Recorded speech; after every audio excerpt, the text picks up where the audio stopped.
কত আনন্দ। ডানে আমার গার্ড, বামে গার্ড, সামনে পেছনে সিকিউরিটি গার্ড। আমার পাহারাদারের অভাব নাই, টাকার অভাব নাই, গোলামের অভাব নাই। আমি নিজের হাত দিয়া খানা খাই না কেন? আমার হাতটা ময়লা হয়ে যাবে। আমারে খানা চাবিজ দিয়া আর একজনের মুখে তুইলা দেয়। কি কত বাহাদুরি! কিন্তু চক্ষু যখন বন্ধ হয়ে যাবে, হঠাৎ দেখবা গায়ের গেঞ্জিটা পর্যন্ত নিজের আপনজনেরা বেলেট দিয়া কাইটা রেখে দিবে। জামাটা খুইলা দাও, গেঞ্জি খুলে রাখ, তাড়াতাড়ি বাজারে গিয়া নরমাল অল্প দামের কাফন কিনে নিয়ে আয়। কবর খনন কর, বাঁশ বাগানে বাঁশ খনন, বাঁশ কাঠ, কলা পাতা রেডি কর, গরম পানি রেডি কর। লাশটা ঘর থেকে তাড়াতাড়ি নামা, কয় বাইরে বৃষ্টি, কয় বৃষ্টি হোক, পলিথিন কাগজ দিয়ে পেঁচাইয়া বাইরে রাখ। এখন আর মরা লাশ ঘরে রাখা যাবে না। কে কয় বাইরের মানুষ? নিজের আপন জনে রাখা। নামা ঘর থেকে, লাশ নামাও। কয় বৃষ্টি বাইরে, কয় বৃষ্টি টিষ্টি বুঝি না, ওগলা পাতা আর পলিথিন দিয়ে পেঁচাইয়া রাখো। ইমাম সাহেবরে খবর দাও জানাজার জন্য। বৃষ্টি এখন কি করি? 2 দিন বৃষ্টি চলে, একটু রাইখা দেই ঘরের মধ্যে, পাহারা দাও। কয় না, যেভাবেই হোক পলিথিন উপরে দিয়া কবর খনন কর, ভেতরে কোনো রকম রাখতে পারলেই হয়। দোয়া দায়ী লাগবে না, চাপা মাটি দিয়া চইলা আয়। এখন আর এই মরা লাশের পাহারা দিতে পারবো না। শুধু তাই না, করোনায় দেখাইয়া গেল। কয়েক মাস আগে তোমরা তো ফেসবুক শরীফের ভেতরে দেখেছো, এই যে ঢাকা বাড্ডা থানার ভেতরে আজদাহা 2টা সন্তান, মহিষের মতো 2 সন্তান। বাবায় লেখাপড়া শিখাইয়া গেল, বাবায় টাকার অডেল সম্পদ রেখে মরে গেল। সন্তানেরা বাবার সম্পদ নিয়ে 24টা ঘন্টা ঝগড়া করলো। বাবার লাশটা পড়ে রইল, দাফন করার সময় পাইল না। 2 সন্তান, বাবার টাকা পয়সা নিয়ে ঝগড়া, বাবার লাশ দাফনের ফিকির নাই। এমন কুলাঙ্গার সন্তান জন্ম দিয়া কি লাভ হবে? আর এমন কুলাঙ্গারের বাবা দাবি করে কি লাভ? যেই সন্তানের মানুষ বরদোয়া করে, এই সন্তানের বাপ হইয়া লাভ কি হবে? এমন সন্তান জন্ম দিয়া কি লাভ হবে? একটা সন্তান যদি এমন হইতো, যেই সন্তানের আদর্শ দেখে আরো 10টা সন্তান ভালো হয়ে গেছে, যেই সন্তানের আখলাক দেখে স্কুলের বহু সন্তান আখলাকলা হয়ে গেল। স্কুলে ঠিকই পড়ে, কলেজে পড়ে, কিন্তু নামাজ ছাড়ে না, কারো সাথে খারাপ ব্যবহার করে না। এমন ছাত্র কলেজ স্কুলে আছে না নাই? যুবক দেখা হইলেই হুজুরের দেখে আগে সালাম দেয়। ওই সেদিন একটা ছেলে গেছে আপনাদের এই এলাকার, বাবা কোটি কোটি টাকার মালিক, কিন্তু আলহামদুলিল্লাহ ছেলেটা 1 ওয়াক্ত নামাজ বাদ দেয় না। কোরআন শরীফ পড়ে, স্কুল কলেজের পড়াও ঠিক রাইখা আবার আরবি লাইনের পড়াটাও পড়ে। এই সন্তান ও আজীবন স্কুল কলেজে পড়লেও তো সেলিউট দিব, ধন্যবাদ দিব, কলিজা খুইলা দোয়া আসবে, বরদোয়া আসবে না। আল্লাহ গো, এই যুবকের তুমি কবুল করে নাও। এমন একটা যুবক আমার সোনার বাংলাদেশে যদি কোনো জেলার এসপি হয়, ওই যুবকের এসপি গিরিটা চলবে, স্বর্ণের অক্ষরে ইতিহাস হয়ে থাকবে।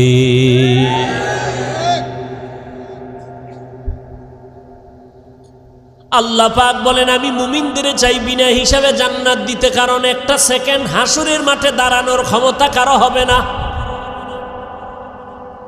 আর যারা গুণমুক্ত হইয়া তওবা নামের দরজা দিয়ে ঢুইকা কবরে যাবি রে বান্দা, কিয়ামতের ময়দানে আল্লাহ ডাকবে না, আয় সূর্যের গরম মাথায় লাগাইস না, সইতে পারবি না। আমি আল্লাহর ডাইন পার্শ্বে নূরের তৈরি আরশে আজিম, ওই আরশে আজিমের ছায়ায় গিয়া তোরা আশ্রয় নে। একটু পরে মোহাম্মদ যাবে জান্নাতের তালা খুলতে।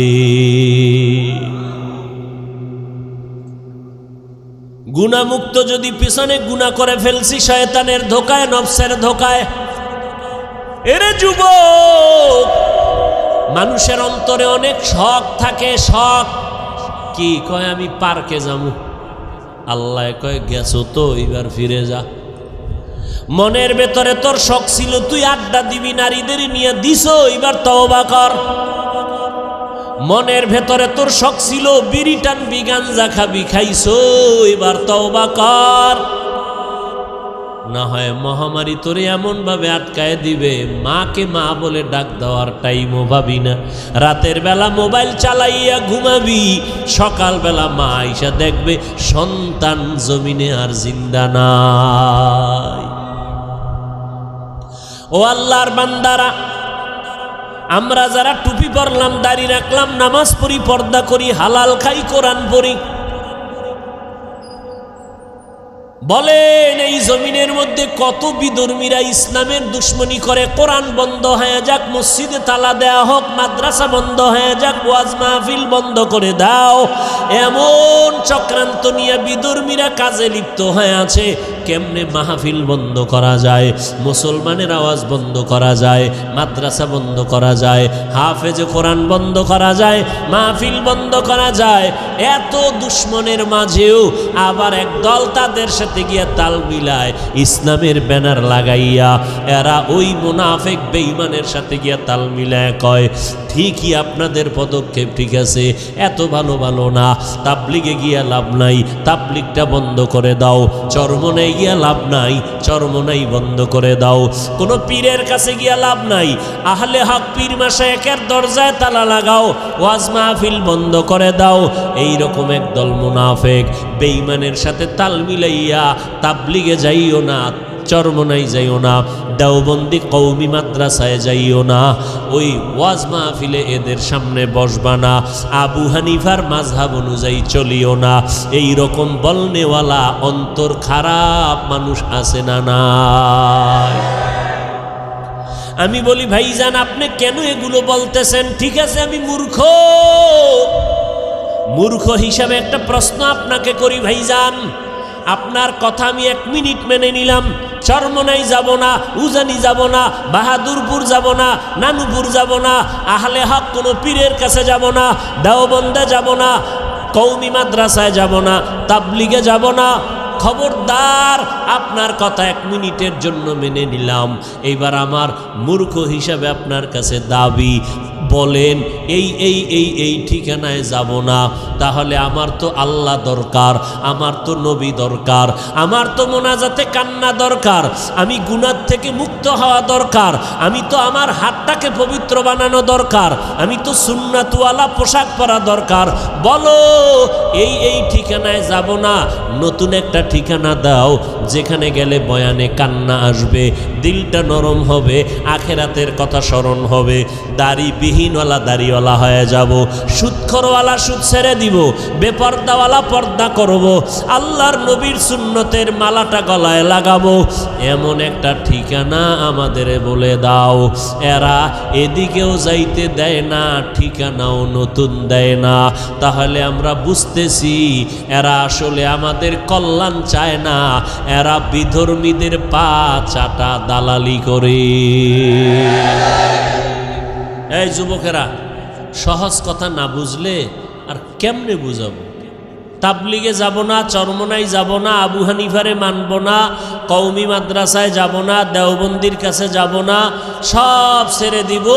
তবে কোথায় যাব? ঠিকানা দাও আলাদা, যেখানে গেলে দাড়ি উঠবে, টুপি উঠবে, দাড়ি উঠবে, পাগড়ি উঠবে, কান্না আসবে, আমল হবে, মা বাবার খেদমত করতে পারবো, আকীদা ঠিক হবে, এরকম একটা ঠিকানা দাও। ঠিকানাও দেয় না, ঠিকানাও।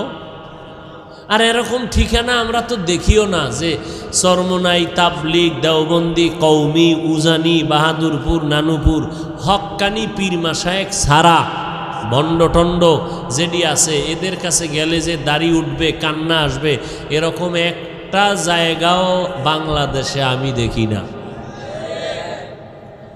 বরং তাবলিগে আসিল, একটু আমল টামল করছে, ঠিকানা হারাইয়া উল্টা পাল্টা দৌড়াইয়া কয় তাবলিগ করা শিরিক। দাড়ি ছোড়ো কেন? কয় মওদুদি সাহেবের ফতুয়ায় আসি, এখন মদিনার ফতুয়ায় নাই। কি আমল টামল সাইরে দিস, আগে একটু নফল টফল পড়তাম। না না না, নফল নাই। আরে নফল পড়ব মেয়া, আমগো হুজুরে কইছে বিতির নামাজও লাগে না। ব্যাস, অমুকে কাফের, অমুকে মুশরিক।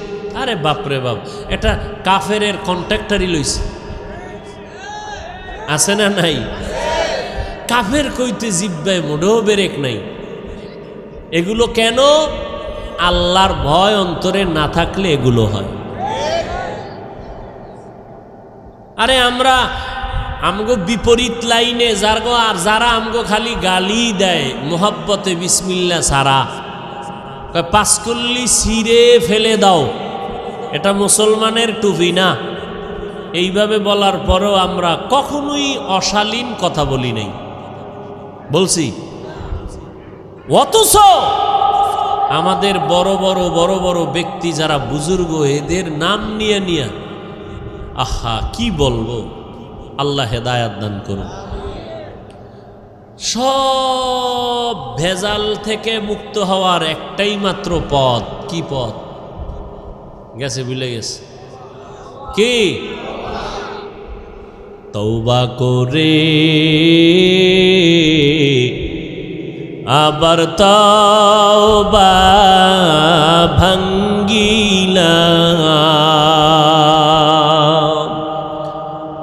অবশেষে খাঁটি তওবা করিলাম, অবশেষে খাঁটি তওবা করিলাম। সকলেরই দরজা হইতে ফিরিয়া আপনারও দরজায় রইলাম পড়িয়া। আপনি যদি মাফ না করেন বান্দারে, বলে না আপনার বান্দা যাবে কার দ্বারে। আল্লাহ বলেন, বান্দা তওবা ভঙ্গ করেছ, আবার কর, আবার কর, আবার কর। কারণ আমি তওবাকারীকে কেমন ভালোবাসি জানো নি রে বান্দা? আমি আল্লাহ তওবা করনেওয়ালারে এত মোহাব্বত করি, গুনাহ করাটা এত মারাত্মক না, তওবা না করাটা যেমন মারাত্মক। আমি আল্লাহ পাক তওবার দরজা খুলে ডাকতে থাকি, ও বান্দা কি পরিমাণ গুনাহ করছো, আয় ক্ষমা চা, পাহাড় পরিমাণ এখনই মাফ করে দিব। কারণ এটা আমার স্পেশাল পাওয়ার। আমি আল্লাহ তোরে এতটাই মোহাব্বত করি, তওবা করবি। আমি আল্লাহর মোহাব্বত নিয়া জাহান্নামের ভয়, 2 ফোঁটা চোখের পানি ছেড়ে যদি তওবা করো, চোখের পানিটা গালের নিচে যাওয়ার আগে সব গুনাহগুলো মাফ করে দিব।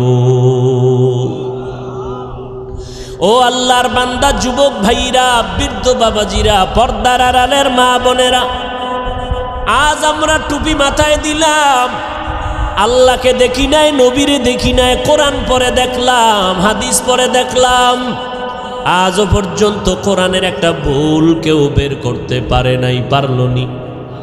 বরং বহু বেঈমান কোরআনের ভুল বের করতে গিয়া নিজেরা কালেমা পড়ে মুসলমান হয়ে গেল। ও যুবক আল্লাহর গোলাম, আজকে চোখের সামনে তাকাইয়া যদি দেখো, আমরা নবীর তরিকা মতো চলতে গিয়া না খাইয়া কেউ মরে যাই নাই। এত মহামারী করোনা গেল, কতজনার চাকরি নাই, কতজনার ব্যবসা নাই, কিন্তু কোনো কোরআনওয়ালা না খাইয়া মরে না। কাদেরে কুদরতু দারি বার কামাল, আন্তা রব্বি আন্তা হাসবি জুল জালাল, তুহি কাদের জলিলুল্লাহ জাহাদার, বহর হালে তুহি মেরা নেগাহদার। আল্লাহ পাক রব্বুল আলামিন বলেন, এই কোরআনে কোনো ভুল নাই, চ্যালেঞ্জ দিয়ে দিলাম। ও যুবক, আজকে তুমি মনে মনে ভাবতেছো টুপি মাথায় দিলে মাথা গরম, দাড়ি লম্বা করলে যৌবনের ভাব চলে যাবে। ও আল্লাহর গোলাম, এত চিন্তা তো আমগো মাথায়ও ছিল। টুপি মাথায় দিলে মনে হয় স্বাধীনতা থাকবে না, না খাইয়া মরব না। ও যুবক ভাই, আপনারা যারা নামাজ পড়েন না, দাড়ি রাখেন না, পর্দা করেন না, হালাল খান না, নবীর তরিকা মানেন না, আপনারাও 3 বেলা খান, আমরা কোরআনওয়ালারাও 3 বেলা খাই, নাকি না খাইয়া থাকি? আপনারাও ঘুমান, আমরাও ঘুমাই, আপনারাও ব্যবসা করেন, আমরাও ব্যবসা করি, আপনারাও চাকরি করেন, আমরাও চাকরি করি, আপনারাও দেশ বিদেশ সফর করেন, আমরাও। তাহলে আমরা টুপি আর দাড়ির কারণে ঠগলাম কই? হ্যাঁ, বরং সম্মান তো আলহামদুলিল্লাহ 1000 কোটি গুণ আপনাদের তুলনায় কোরআনওয়ালাদের বেশি না কম? চেয়ারম্যান সাহেব দেখলেই সালামু আলাইকুম হুজুর দোয়া করবেন। নির্বাচনের আগে ইমাম খতিব সাহেবের কাছে গিয়া কয় হুজুর দোয়া করবেন, নির্বাচনে দাঁড়াইলাম। এমপি সাহেব দেখা হইলে দোয়া করবেন, সালামু আলাইকুম। মন্ত্রী মহোদয় দেখা হলে হুজুর দোয়া করবেন। এইভাবে অসুস্থ রোগী হসপিটালে কান্না করে, সন্তানেরা দৌড়ায় হুজুর দোয়া করবেন। 1 খতম কোরআন করেন। ও আল্লাহর বান্দারা, আজকে ধুলা দিয়া চোখের মধ্যে বাজে কথা বলে, হুজুরেরা ভিক্ষা করে খায়। খোদার কসম, হুজুরেরা ভিক্ষা করে খায় না, বরং মানুষের অন্তরে আল্লাহ এই পরিমাণ মোহাব্বত বাড়ায় দিলেন, মানুষগুলো কলিজা দিয়া হুজুরদের মোহাব্বত করে। একটা গাছে ভালো ফল হয়, কয় বড় ফলটা হুজুরের দিয়া দিমু, ইমাম সাহেবরে দিয়া দিমু। ভালো খানার আয়োজন করে, বলে ইমাম সাহেবরে দাওয়াত দাও, হুজুরের টাকা দাও, হাদিয়া দাও। এই হুজুরের প্রতি মায়া মোহাব্বত অন্তরে বাড়াইলেন কে? হুজুরেরা কাউকে বলে না আমারে 5 টাকা দাও, 10 টাকা দাও, না খাইয়া মরে গেলাম, না, বরং আল্লাহর কাছে দোয়া করে। আর আল্লাহর বান্দারা টাকা নিয়ে মাদ্রাসায় গিয়ে কয় হুজুর 10টা এতিম ছেলেরে 1 বেলা খানা খাওয়াইতে চাই, কি লাগবে? এই লাগবে বলে দিয়া দিলাম। আমার আম্মা জান অসুস্থ, একটু দোয়া করবেন। সম্মান তো দুনিয়ার লাইনেও কম নাই। এত দুশ্মনের মাঝে কোরআনওয়ালা টুপিওয়ালারা যদি এত সম্মান পায়, আখেরাতের ময়দানে একক ক্ষমতা থাকবে আমার আল্লাহর। ও বান্দা বলো, সেই দিন কোরআনওয়ালার সম্মান কেমন হবে? এগুলো বুঝানোর কোনো ভাষা নাই। এরে নবীর উম্মত, এ কোরআনওয়ালার দাম কত? জীবনে মাদ্রাসায় পড়ে নাই, তাবলীগের সময় লাগাইছে। এসপি সাহেব এখন তার মর্যাদা বেড়ে গেল, মন্ত্রী মহোদয় নামাজ পড়ে, দাড়ি রাখলো, কি ব্যাপার? কয় কোরআনওয়ালাদের সোহবত লাগাইছি, মন্ত্রী মহোদয়ের দাম বেড়ে গেল, মানুষ সম্মান করে, সবাই শ্রদ্ধা ভক্তি করে, মরিয়া গেল সবাই তার জন্য দোয়া করে। এরে নবীর উম্মতের দল, স্কুলের মধ্যে যেই ছাত্রগুলো নামাজ পড়ে, 2-1টা অন্তর খারাপ বলা ব্যতীত সবাই দোয়া করে। যেই সমস্ত ছেলেমেয়েরা আড্ডা দেয়, কি দেয়? আড্ডা দেয়, গান বাজনা করে। যেই ছেলেটা ক্লাসের মধ্যে একটু পর্দা, একটু নামাজ, এদিকে মাইল বেশি, এ মেয়েরাও কয় খবরদার এই ভাইরে ডিস্টার্ব করিস না, ও তো আমগো আড্ডা আইতে চায় না, ওর কায়দায় থাকতে দে। কথা ঠিক নেই? আল্লাহ পাক দেখায় দিলেন, রে গোলাম একটু নজর করে দেখো, তোমরা টুপিদারি রাখবা না কেন? বলো কেন? কি সমস্যাটা কোথায়? ব্যবসা চলে যাবে। কই টুপিদারিওয়ালারাও তো কোটি টাকার মালিক, ব্যবসা করে। তুমি কেন বলবা টুপিদারি রাখলে নবীর তরিকায় চললে পারি না? স্বাধীনতা কই? নবীর তরিকাওয়ালাদের তো স্বাধীনতা নষ্ট নাই, যেখানে সেখানে বেড়াইতে যায়, সফর করতেছে, কোনো দিক থেকে তো পেছনে নাই। তুমি কেন নবীর তরিকা মতো চুলটা রাখবা না, দাড়িটা রাখবা না, পর্দা করবা না? এবার আসো আর একটা লাইনে তাকাও। তোমার আমার মতো যুবক র্যাব, আর্মি, পুলিশ, বিডিআরের চাকরি করে, দাড়িওয়ালা নামাজি আছে না নাই? বিবেকটাকে জিজ্ঞাসা করো, বাবা তুমি কেন পারবা না? তোমার আমার মতো যুবক রাস্তায় গাড়ি চালায়, দাড়িওয়ালা নামাজি ড্রাইভারের অভাব নাই। আজান হয়ে গেল, গাড়িটা ব্রেক কইরা মসজিদে দাঁড়ায় গেল। মুক্তাদ সব ড্রাইভার, হেল্পার, কন্ট্রাক্টর, যাত্রীরা পর্যন্ত নামাজ আদায় করে মসজিদে। হাইওয়ে রোডে ঘুরলে দেখবা, যাইবার সময় দেখবা নামাজের টাইমে গাড়ি রাস্তায় দাঁড়ানো, লাইন দিয়া দাঁড়ায় গেছে সব যাত্রীরা নামাজে, ড্রাইভার নামাজে চলে গেল। এরে নবীর উম্মতের দল, তোমার আমার মতো যুবক দেখো ময়দানে কৃষিকাজ করে, দোকানে কর্মচারী, নামাজ দাড়িওয়ালার অভাব নাই, এক বেলার নামাজও বাদ দেয় না। রিক্সা চালায় বান্দা, কোমরে গামছা বান্দিয়া এত কষ্ট করে, এক বেলার নামাজও বাদ দেয় না। না খাইয়া থাকবে, তারপরও কোনোদিন হারাম খাবে না, সুদ খাবে না, লোন উঠাবে না। ও আল্লাহর বান্দা, তারা যদি পারে তোমরা কেন পারবা না? বাহাদুরি বাহাদুরি ভাব, মনে মনে ভাবতেছো হুজুরেরা তো আসলে ফকির, এরা তো গরিব। আসলে না, আমরা গরিব না, কারো কাছে ভিক্ষা করে আমরা চলি না। তুমি যদি একটু জ্ঞান খাটাইয়া তদন্ত করো, তোমার বাবার যে এত টাকা পায় কই, তুমি যদি তদন্ত করে দেখবা, হয়তো তোমার বাবায় জাকাতটা ঠিক মতো দেয় না, তোমার বাবায় হালাল হারাম মিশ্রিত কইরা ব্যবসা করে, তোমার বাবায় জুলুম কইরা কইরা টাকা পয়সা নেয়, অথবা সরকারের টাকা চুরি কইরা এরপরে নিজের পুঁজি বাড়ায়। ও বাবা, দেখবা তোমার বাবার থেকে ডাকাত আর কেউ নাই। হুজুরেরা চোর না, ডাকাত না, বরং তুমি খোঁজ নিয়ে দেখো হালাল ভাবে ব্যবসা কয়জনে করে, হালাল ভাবে চাকরি করিয়া কে কয়তলা বিল্ডিং করেছে, একটু নজর করে দেখো। কোনো হুজুরকে তোমরা ছোট মনে করিও না। আসলে এগুলো ছোট মনে কইরা কি বুঝায়, তোরা হুজুর হবি না, এটা বুঝানোর জন্য একটা চাপা দিল। হুজুরদের উপরে দোষ চাপাইয়া চায় আমার যুবক সমাজ যেন হুজুর না হয়। কি হবে? ডাকাত, সন্ত্রাস হবে, সন্ত্রাস, কলম চোর, সরকারের টাকা চোর, আর লেখাপড়ার জীবনে হবে বিদ্যা চোর। কি চোর হবে? যেই বিদ্যা পড়িয়া শিক্ষিত, বড় দামি চেয়ারে বসে, সেই শিক্ষার পাতা চিরা চিরা জুতার ভিতরে ঢুকায় নকল। আছে না নাই? বিদ্যার সাথে এখনই যদি বেয়াদবি হয়, এই সন্তানের দ্বারা আদর্শ সমাজ গঠন হবে না। ও আল্লাহর বান্দারা, যদি বাহাদুরি বাহাদুরি ভাব দিয়া হুজুরদের বিদ্যাঙ্গুলি দেখাইয়া বলো টুপি পরব না, দাড়ি রাখবো না, নামাজ পড়ব না, দেখি কে কি করে, আল্লাহ কয় নবী জানায়া দেন, ওরে করব কি হুজুরে করবে না, আমি আল্লাহই করব। যদি সীমা বেশি লঙ্ঘন করে আমি দুনিয়াতেই ধরবো, ওর কিডনি নষ্ট করে ফেলবো, ওর হাত পাও নষ্ট করে ফেলবো, আমি আল্লাহরে অসুস্থ বানাইয়া বিছানায় ফালায় রাখবো, এমন রোগ দিব যেই রোগের চিকিৎসা কোনো কেউ ডাক্তার করতে পারবে না, আমি আল্লাহ। এরপরে স্থায়ী ধরাটা দেব মরার পর।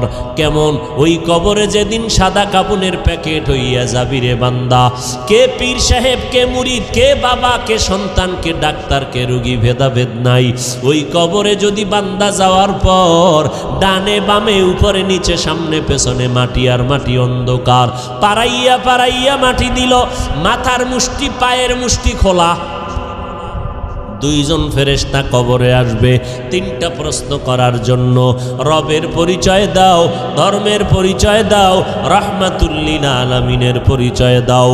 ওরে দুনিয়াতে যারা বিদ্যাঙ্গুলি দেখাইছো আর বাহাদুরি করে বলছো আমরা টুপি পরব না, নামাজ পড়ব না, ওলামায়ে কেরামের কথা মানব না, বরং বিরোধিতা করব, নবীর তরিকায় চলব না, আল্লাহর হুকুম মতে কোরআন পড়ব না, নবীর আদর্শের সুন্নতের জবাই করব, এরা এই অবস্থায় যদি কবরে যাও ওই তিনটা প্রশ্নের জবাব দিতে কেউ পারবে না। নবী বলেন তাৎক্ষণিকভাবে আমার আল্লাহ রাগান্বিত হইয়া ফেরেশতাকে বলবে, ও কবরের ফেরেশতা, এই নাফরমানের আর সুযোগ দিও না, এখনই কবরে জাহান্নামের বিছানাটা বিছাইয়া দাও, জাহান্নামের সাথে একটা রাস্তা বানাইয়া দাও, কবরে জাহান্নামের আগুন গুণ, একটা না দুইটা না 70 থেকে 99টা সাপ কবর এসে ভরে যাবে। আমার আল্লাহ রাগান্বিত হইয়া কুদরতের আওয়াজ দিয়া বলবেন, ও কবরের মাটি, এই গুনাহগার নাফরমানের দুই পার্শ্ব থেকে জোরে জোরে চাপ দাও। এত জোরে কবরের মাটি দুই পার্শ্ব থেকে চাপ দিবে। নবী বলেন, এক পার্শ্বের পাজরের হাড় আর এক পার্শ্বে পাজরের ভেতরে ঢুকে যাবে। ও আল্লাহর বান্দা, এইরকম আযাব একদিন আর দুদিন না, কিয়ামতের সিংহায় ফুৎকার দেওয়া পর্যন্ত কবরে হতে থাকবে। ওই কবরের আযাব এত ভয়ঙ্কর, এত মারাত্মক। জান্নাতি সাহাবী 10 জনের মধ্যে একজন হযরত ওসমান রাদিয়াল্লাহু তাআলা আনহু কবরের কিনারা দিয়া গেলেই হাউ মাউ করে চিল্লাইয়া কান্না করতেন। জান্নাতি সাহাবী ওসমান কবরের কিনারা দিয়া গেলে কান্দেন কেন? ওসমান বলে, মরণের পর কবর হলো প্রথম ঘাঁটি। যদি আমি ধরা খাইয়া যাই, আমার উপায় নাই। ওই ভয়ে আমি চোখের পানি ধরে রাখতে পারি না, কবরের আযাবের ভয়ে। আল্লাহর নবী বলেন, কবরের আযাব এতটা ভয়ঙ্কর, সমস্ত মাখলুকতেরা দেখতে পায়, শুনতে পায়, আর মানুষ আর জিনেরা শুনবে না, দেখবে না। এই জন্য দেখা যায় কত গুনাহগারের কবরের পাশে গরুর গোয়াল ঘর, লাশটা দাফন করে সবাই চলে গেল। সকালবেলা ওইটা দেখে গরু একটাও গোয়াল ঘরে নাই। একটা গরু পেঁচাইয়া জায়গায় মরে গেল, আবার কিছু গরু রশি সিরিয়া পালাইয়া গেল। আবার অনেক সময় দেখবেন কবরস্থানের দিকে তাকাইয়া কুকুর ঘেউ ঘেউ করে চিল্লায়, কারণ ওরা কবরের আযাব দেখতে পায়, শুনতে পায়। কবরের আযাব সহ্য করতে পারে না রে বাবা। আল্লাহর কাছে তওবা করো। যার কপালে হেদায়াত আছে, আল্লাহ তার এই ময়দান থেকে হেদায়াত দিয়ে দিবেন, চোখে পানি আসবে। আর যার কপাল বড় খারাপ, গুনার কারণে দিলটা এত পরিমাণ পাথরের মতো শক্ত, দিল নরম হয় না, চোখেও পানি আসে না রে বাবা। মা বাবার বেয়াদবি, ওলামায়ে কেরামের বরদোয়া লেগেছে কপালে, এখনো সময় আছে রে বাবা, মাওলার কাছে তওবা করে নাও। মরণ তো একবার হবে। হায়াতের মালিক আল্লাহ, ইজ্জতের মালিক আল্লাহ, রিজিকের মালিক আমার আল্লাহ। অতএব আমি ডাক্তারি পড়ি, ইঞ্জিনিয়ারিং পড়ি, চাকরি করি, ব্যবসা করি, আমার আল্লাহকে আমি ভুলবো না, নবীর তরিকার বাহিরে চলবো না, গুনাহ নিয়ে কবরে যাব না, পেছনের গুনাহ থেকে তওবা করে ফেলবো। জীবনে যতদিন বেঁচে থাকবো, মরিয়া গেল আর গুনার কাছেও যাব না। মোবাইল নিয়ে গুনার প্র্যাকটিস করব না। তওবা করার সবার ভাগ্য হবে না। আল্লাহ যার অন্তর দিয়া কবুল করবে তওবার জন্য, তার কপাল খুলে যাবে। তবে তওবার জন্য আল্লাহর কাছে তৌফিক চাইতে হবে। ও আল্লাহর বান্দারা, আল্লাহর মোহাব্বত যাদের অন্তরে আছে, একবার অন্তর দিয়ে আমার আল্লাহকে মনে মনে ডেকে বলো, হে মালিক, আমার মতো গুনাহগার এই ময়দানে আর একজনও নাই।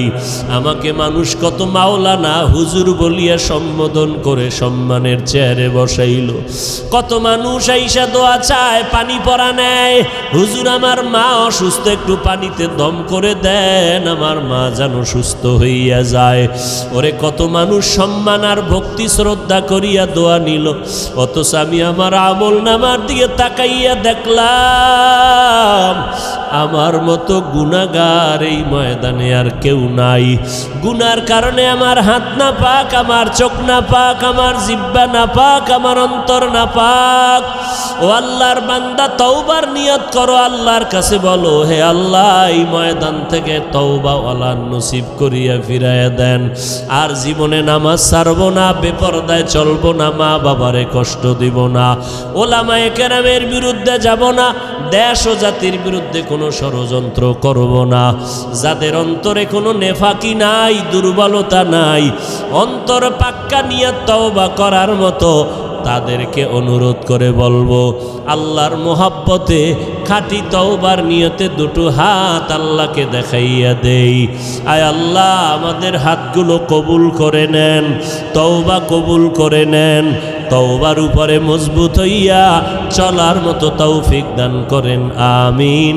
সব মুমিনদেরকে তওবার কথা বললেন, বেদিনদেরকে বললেন না কেন? বিধর্মীদেরকে বললেন না কেন? বলে জান্নাত শুধু মুমিন পাবে, অন্যরা পাবে না। আর মুমিনরা যেহেতু জান্নাত পাবে, আর জান্নাতটা আমি বিনা হিসাবে দিতে চাই, অতএব বিনা হিসাবে দিতে হলে গুনাহমুক্ত করা লাগবে। আর মুমিনরাই জান্নাত পাবে, বিনা হিসাবে পেতে হলে গুনাহমুক্ত লাগবে। আর গুনাহমুক্ত করার পথ কি? পথ কি? তওবা। তওবা নামের সাবান লাগাও, তাহলে আর কোনো গুনাহের গন্ধ থাকবে না। গুনাহের থেকে তওবা করো। আর এই তওবার অবস্থা তৈরি করার জন্য উলামায়ে কেরামদের মজলিস। তওবা কি হঠাৎ করে কেউ করতে পারে? একজনে বিড়ি টানেই টানে, এ অজে আসার আগেও বিড়ি, মোনাজাতের পরেও বিড়ি। কথা ঠিক নেই? তাহলে এই লোকটাকে যদি বলি এক্ষুনি বিড়ি ছেড়ে দাও, পারবে? বলে তওবার পরিবেশ তৈরি করার জন্য উলামায়ে আহলে হকের সংস্রব লাগবে, মজলিসে বসতে হবে। বসলে তখন তাদের নেক নজর পড়বে, আল্লাহর রহমত আসবে, গুনাহ থেকে তওবা করার অন্তর তৈরি হয়ে যাবে। সোহবতে সালেহ তোরা সালেহ কুনাত, সোহবতে তালে তোরা তালে কুনাত। মাইকলা কই?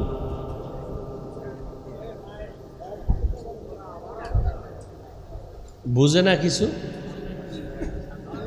বারবার বলতেছি মনিটরের সাউন্ড দাও, রিভার্ব দাও।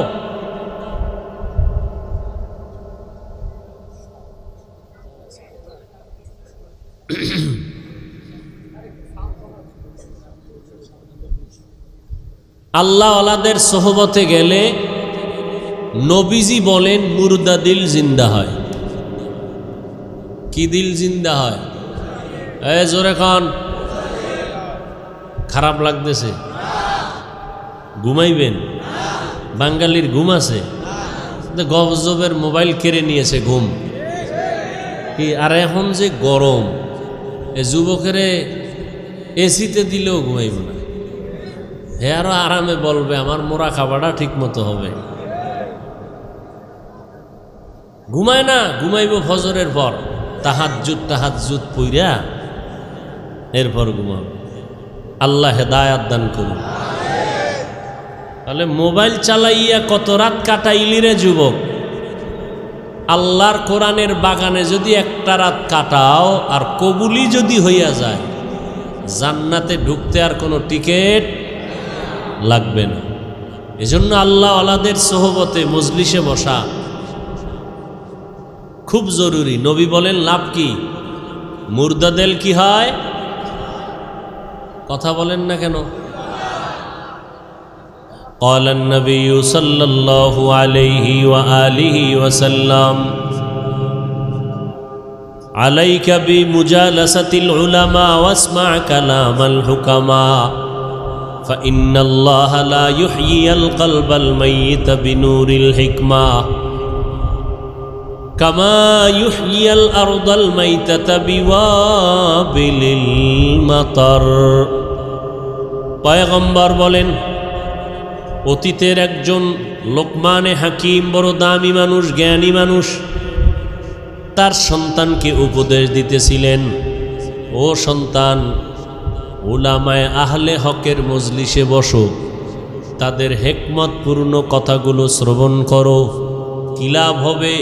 বলে তাদের হিকমতপূর্ণ কথাগুলো শুনলে আল্লাহ মুর্দা দিলওয়ালাগুলোকে জিন্দা দিলে পরিণত করে দিবেন। লোকমানে হাকিম তার সন্তানকে এই উপদেশ দিতেছেন, আর সেই উপদেশের কথা নবীজি সাহাবাদেরকে শুনাইতেছেন। বলে কেমন জিন্দা হবে? কামা ইউহয়িল আরদাল মাইতাতা বিওয়াবিলিল মাতার।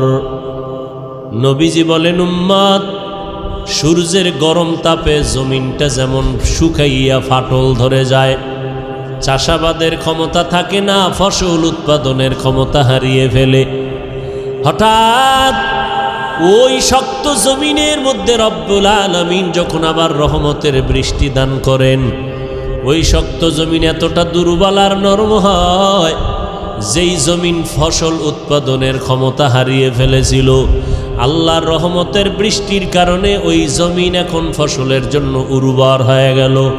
ঠিক যারা গুনাহ করে করে করে করে নিজেদের অন্তরটা চৌচির করে ফেললো, এখন আর আমলের চাষাবাদ চলে না, নামাজের কথা ভালো লাগে না, রোজার কথা ভালো লাগে না, টুপির বয়ান শুনতে চায় না, দাড়ির বয়ান শুনতে চায় না, পর্দার বয়ান শুনতে চায় না, হালালের বয়ান শুনতে চায় না, মনটা চায় যেন বয়ান না শুনি।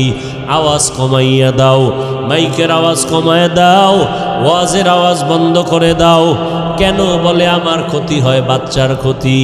কিন্তু গানের আওয়াজ বাড়ায় দিলেও কোনো ফতুয়া চলে না। এরকম অন্তরওয়ালা আছে না নাই? এদের অন্তর সাফ না নাপাক? মরিচিকা পড়ে গেছে, গুনাহের মরিচিকা অন্তরে পড়ে গেল। আল্লাহর নবী বলেন, উলামায়ে আহলে হকের চেহারা দেখো আর তাদের মজলিসে বসবা, কারণ আর কোনোদিন মুহাম্মদ আমার শেষ নবী, তার চেহারা দেখতে পারবা না, তার সামনে বসতে পারবা না। যার সামনে একটা সেকেন্ড বসলে জীবনের পরিবর্তন এক সেকেন্ডে হয়। মাদ্রাসায় 12 বছর 16 বছর লেখাপড়া কইরা যা অর্জন করি, আল্লাহওয়ালাদের সোহবতে গিয়া 30-40 বছর জিকির করিয়া যা অর্জন করলাম। আমার মায়ার নবীকে আল্লাহ এত পাওয়ার দান করেছিলেন, নবীর সামনে একটা সেকেন্ডেই তা অর্জন হয়ে যাইত। কাদের কুদরত দারি বর কামাল, আন্তা রব্বি আন্তা হাসবি জুল জালাল, তুহি কাদের জলিলুল্লাহ জাহাদার, বহর হালে তুহি মেরা নেগাহদার। উলামায়ে আহলে হকের মজলিস। এখন হাজারো আফসোস যদি করো, নবীজির সামনে বসার আর ভাগ্য তোমার হবে না রে গোলাম। কারণ কিয়ামতের আগে আমার নবী কখনো আসবে? قال النبي صلى الله عليه وآله وسلم سيكون في أمتي دجالون كذابون قريب من 30 كلهم يزعم أنه نبي وأنا خاتم النبيين لا نبي بعدي أو كما قال النبي عليه الصلاة والسلام। পয়গম্বর বলেন, অচিরেই আমি আখিরি নবী মুহাম্মদ বিদায়ের পরে 30 জনের কাছাকাছি এমন কিছু ব্যক্তি আসবে যারা নিজেদের নবী দাবি করবে। আসলে এরা দাজ্জাল, এরা কাজ্জাব, এরা মিথ্যাবাদী, এরা মিথ্যা সত্য সংমিশ্রণ করিয়া বলবে আমি নবী দাবি করলাম, আমি নবী। আল্লাহর নবী বলেন, ওয়া আনা খাতামুন নবিয়্যিন লা নাবিয়্যা বাদি, আমি হইলাম শেষ নবী, আমার পরে কোনো নবী আর নাই। শেষ নবী কে? মুহাম্মদ। এরপরে আর কোনো নবী আছে? এরপরে নবী ভবিষ্যৎবাণী করলেন 30 জনের মতো লোক হবে, এরা দাবি করবে নিজেদেরকে কি? এর মধ্যে এক কাদিয়ানি, গোলাম আহমদ কাদিয়ানি এলো ডাইরেক্ট আমার রসুলের নবুয়তকে অস্বীকারকারী। বুঝেন না কথা? শেষ নবী আমার নবীরে মানে না। আবার একদলে আমি নবী বলে নাই, কিন্তু এমন কথা বলেছে মনে হয় জানো তিনি নতুন নতুন শরীয়তের আবিষ্কারক। নবী ভাব, নবী না কিন্তু কি? নবী ভাব। নবী ভাব অন্তরে জমা করে কয় মুহাম্মদ নবী ঠিক, তবে নিষ্পাপ না। নিষ্পাপ না হইলে নবী কি? পাপী। হ্যাঁ, আল্লাহ হেদায়াত দান করুন। সারা দুনিয়ার আহলে সুন্নাত ওয়াল জামাতের আকীদা, সমস্ত নবীরা নিষ্পাপ, কোন নবীর কোনো গুনাহ নাই। যদি কেউ বলে আছে তার ঈমান চলে যাবে। আর যদি আমার নবীর ব্যাপারে কয় হ্যাঁ, তাহলে তার ইমান থাকবে? জোরে বলেন। খুব সাবধান। আরে আপনারা ভাবতেছেন এই কথা কে কইবে? এত বড় সাহস! আমাকে সোনার বাংলায় আমরা হুজুরেরা আছি, মাদ্রাসা আছে, তাবলিগ আছে, চরমনে আছে, দাওবন্দি, কওমি, এর মধ্যে কে বলবে? আরে ভাই, আমগো মতো লঙ্গি ভরা মোল্লা না, বড় টাইটেলওয়ালা বক্তা স্টেজে উঠে বলে নবীরাও ভুল করেছিলেন। বক্তা সাহেবকে কোনো তর্ক নাই, আগে জবাব দাও, এই কথা উম্মতেরে বলার দ্বারা ইসলামের উপকার কি? তোমার কথা সঠিক ব্যাঠিকের কিলাকিলি পরে, আগে জবাব দাও, উম্মতেরে এই কথা বলার দ্বারা ইসলামের লাভ কি বলো।